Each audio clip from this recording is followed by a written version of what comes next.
안녕하세요. 새로운 한 주가 시작되는 월요일입니다. 주말은 잘 보내셨는지요?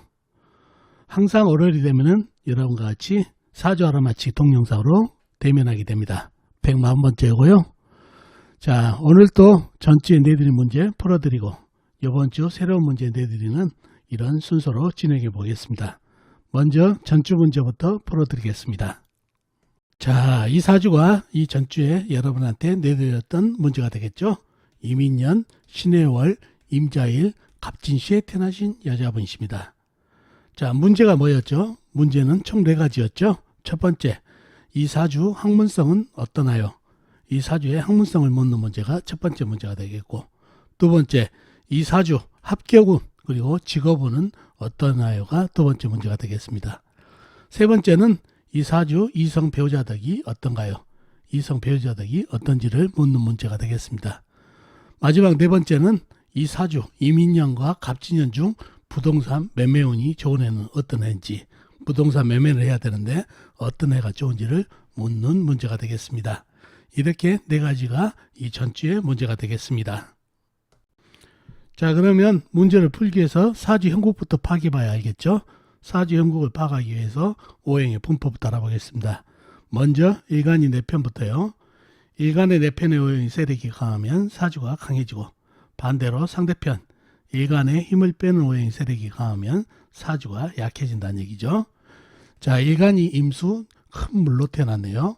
물의 4편은 비겁인 같은 물이나 물을 생해주는 인성인 쇠가 4편이 되겠습니다. 먼저 비겁인 물부터 찾아볼까요? 물은 연간의 임수, 월지의 해수, 큰 물, 그 다음에 일지의 자수, 작은 물이 있습니다. 그리고 다른 데는 없고 지장간, 시지, 진토안의 개수, 작은 물이 암정되어 있네요. 다음에 물을 생해주는 인성인 쇠를 찾아볼까요? 쇠는 월간에 신금, 작은 쇠가 있습니다. 그리고 다른 데는 없고 지장간에 없고요. 자, 그러면 나와 있는 4편은 임수해수, 큰 물, 자수, 작은 물, 그 다음에 신금, 작은 쇠가 있네요. 4편의 세력이 강하죠. 이렇게 되면 사주가 강해질 가능성이 많은 사주팔자가 되겠습니다. 상대편도 한번 찾아봐야 되겠죠. 일간의 힘을 빼는 오행 뭔가요? 식상 일간이 생하면서 힘받고, 재성 일간이 극하면서 힘받고, 관성 일간이 날에 극하니까 일간이 힘이 약해지는 이 3가지가 상대편 오행이 되겠습니다. 식상은 뭔가요? 물이 생해지는 오행이니까 나무가 되겠고, 재성은 불, 관성은 흙이 되겠습니다. 먼저 식상인 나무부터 찾아볼까요? 나무는 연지에 인목 큰 나무가 있습니다. 그리고 시간에 간목 큰 나무가 역시 있고요. 그리고 다른 데는 없고 지장간, 월지, 해수안의 간목, 시지, 진토안의 일목이 암장되어 있네요. 다음에 재성인 불을 찾아볼까요? 불은 사주팔자에 나와 있는 건 없고 지장간, 연지, 인목안의 병화, 큰 불이 암장되어 있습니다. 다음에 관성인 흙을 찾아볼까요? 흙은 시지에 진토, 큰 흙이 있습니다. 그리고 다른 데는 없고 지장간, 연지, 인목안의 모토, 월지, 해수안의 모토가 암장되어 있습니다. 자, 그러면 상대편의 오행은 인목과 간목 큰 나무, 진토, 큰 흙 이렇게 되어 있네요. 자, 좀 더 깊이 들어가 보자고요. 이 진토 있죠? 진토는 날에 극하는 관성이죠? 날에 극할 수 있나요? 절보간 흙에다가 임수, 일간 포함해서 큰 물, 그 다음에 작은 물에 합쳐진 물기운이 상당한 사주팔자죠. 그러니 진토는 거의 흙탕물이 돼버렸네요. 진토는 원래 절보간 흙이죠. 뻐르기라고도 그러고, 그런데 이 많은 물기운에 거의 흙탕물이 돼버린 그런 형국입니다. 자, 그래서 상대편이라고는 인목과 간목이 뿐이다 보니까 사주가 아주 신강해진 그런 사주팔자가 됐네요. 신강사주. 자, 신강사주가 됐고, 영신은 뭔가요? 영신은 시간에 있는 간목이 되겠습니다. 유일하게 이 강한 사주에 강한 물기운을 빼고 있는 영신이 되겠네요. 이 사주에서 가장 강한 놈이 물이죠. 물이 병이 됐다는 얘기예요. 근데 이 물을 갖다 빼내고 있는 간목이 영신이 되겠네요. 자, 희신은 뭔가요? 희신도 역시 큰 나무가 와서 간목이나 인목이 와서 수생목으로 이렇게 빼주면 좋겠네요. 그리고 흙도 무술같이 물기운이 강하니까 웬만한 흙 가지고는 안 되겠죠. 무술같이 이렇게 큰 마른 흙이 와서 물을 막아줄 때 좋은 히싱이 되겠습니다. 자, 그런 사주팔자가 됐네요. 자, 그런 사주팔자가 됐고, 첫 번째 문제가 이 사주 학문성은 어떠나요가 문제였죠. 학문성. 제가 이 문제를 가져오는 거는 학문성을 볼 때 무조건 인성을 쳐다보시는 분들이 있어요. 인성이 어떤지. 물론 인성도 중요하지만은 사주팔자가 일단 학문을 잘하려면 강해야 됩니다.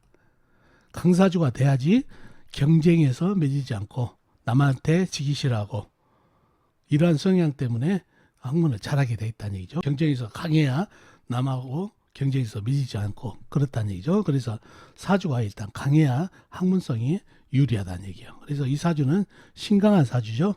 신강한 사주라 사주가 강해서 학문성이 있고 또 월지 해수가 뭐죠? 이 해수가 바로 걸록입니다. 걸록이면은 학문성을 뜻하죠. 이렇게 걸록, 월지에 쓰면 걸록 격이 된다는 얘기죠. 걸록 격이 돼서 학문성이 좋다는 얘기예요. 그리고 식상으로 내 학문을 갖다가 발휘할 수 있는 기회도 있고 그래서 항상 학문성을 볼 때 인성 뭐 이런 거 관인상승 이런 거는 보는데 일단 사주가 강하고 봐야 된다는 거 꼭 기억해 두시면 좋겠네요. 사주가 강해야 경쟁에서 밀리지 않고 공부도 경쟁이 심하죠. 그리고 이렇게 사주가 강하면 경쟁하기를 즐겨한다는 얘기죠. 사주가 약해버리면 경쟁에서 자꾸 밀리니까 경쟁하기 싫어하는데 그래서 이러한 사주가 강했을 때 학문성이 좋다는 거 꼭 기억해 두시면 좋겠네요. 그래서 꼭 인성이 발달해야 공부를 잘한다 이렇게 보지 마시고 학문성이 사주가 강하면 학문성이 좋다는 거 그리고 해수 걸록격을 낳다는 거 이렇게 식상 발달까지 그래서 학문성은 괜찮네요. 다음 두 번째는 이 사주 합격운 직업운이 어떤가요? 자, 합격운하고 직업운 뭐를 봐야 되죠? 바로 합격운은 인성을 봐야 되겠죠. 인성이 좀 발달해야 인성은 합격, 문서를 받는 운이고 그러는데 이 사주의 인성이라고 하는 신금 하나 있는데 이 신금이 수다금쯤 돼버렸죠. 많은 물기운에 힘을 잃어버렸다는 얘기죠. 그래서 이 빼어난 학문성에 비해서 합격운이 떨어진다는 얘기예요. 그래서 이 사람은 공부를 잘하는데 자꾸 시험에서 떨어진다. 이런 사람들 있죠. 이런 사주가 그렇습니다. 이럴 때 인성의 기운을 봐야 된다는 얘기죠. 그래서 인성이 튼튼하고 힘이 있어야지 합격운이 좋다는 거 꼭 기억해 두시면 좋겠네요. 다음에 직업운은 어떤가요? 직업운은 뭐죠? 관성이 직업운이죠. 관성은 흙이죠. 나를 극하는 거니까. 흙은 시지의 진토, 그 다음에 임목안의 무토, 해수안의 무토가 있는데 이 흙기운이 사주의 팔자에 물기운이 너무 강하죠. 그러니 거의 흙탕물 수준으로 질이 안 좋다는 얘기죠. 그러니 역시 학문성, 이런 학문성에 비해서 직업운도 상당히 떨어지는 그런 사주팔자가 이런 사주팔자가 되겠습니다.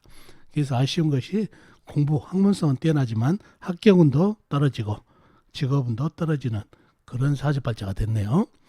자, 세 번째 이 사주 이성 배우자덕이 어떤가요?